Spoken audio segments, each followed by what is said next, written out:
खबरें जो आपको सीधे जोड़ती हैं हमसे, जिनका आपकी जिंदगी पर होता है सीधा असर। खबरों की वही तस्वीर, बिना बदले बिना डरे, जज्बा सच का लिए, सच दिखाते हैं हम।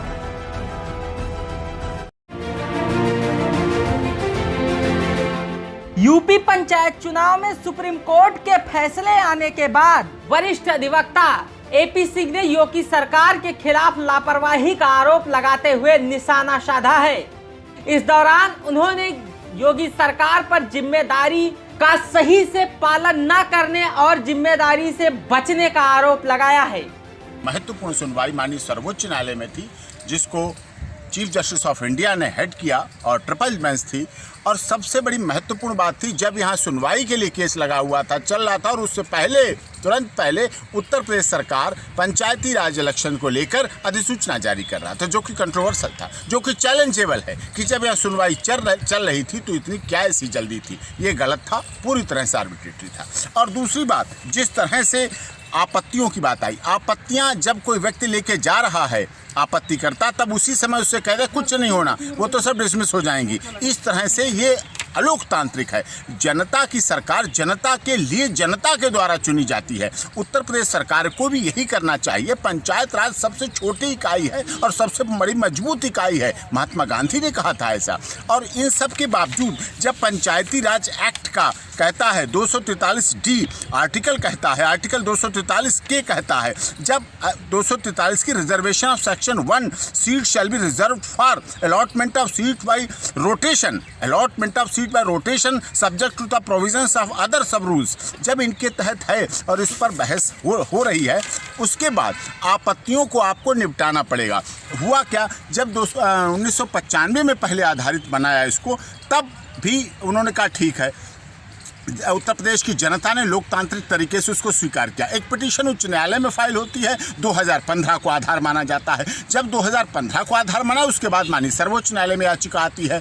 तो उस समय भी उत्तर प्रदेश सरकार ने कहा इलाहाबाद हाई कोर्ट में कि हाँ ठीक है, 2015 को बेस बना लीजिए, पहले का 1995 को बेस बना लीजिए, फिर 2015 को भी बेस बना लीजिए। अब यहाँ कैबिनेट फाइल कर दी, लेकिन कोई उनकी ओपिनियन नहीं, कोई पक्ष विपक्ष नहीं कि क्या, अरे उत्तर प्रदेश राज्य से जुड़ा हुआ मामला है और आप उसमें लापरवाही बरत रहे हैं।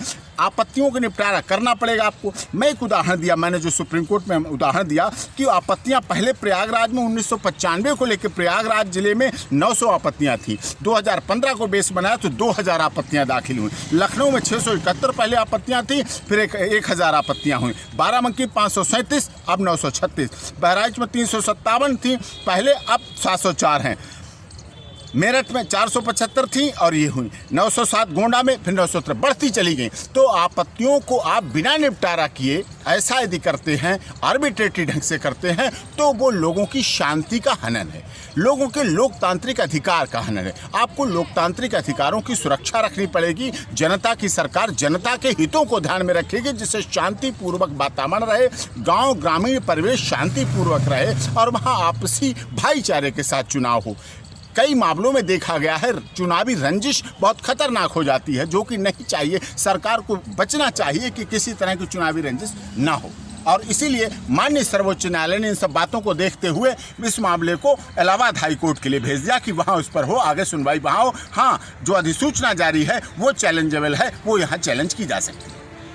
हम आपसे उम्मीद करते हैं कि हमारे विद्वानों द्वारा दी गई जानकारियां आपके मन में चल रहे भ्रम को दूर कर रही हैं।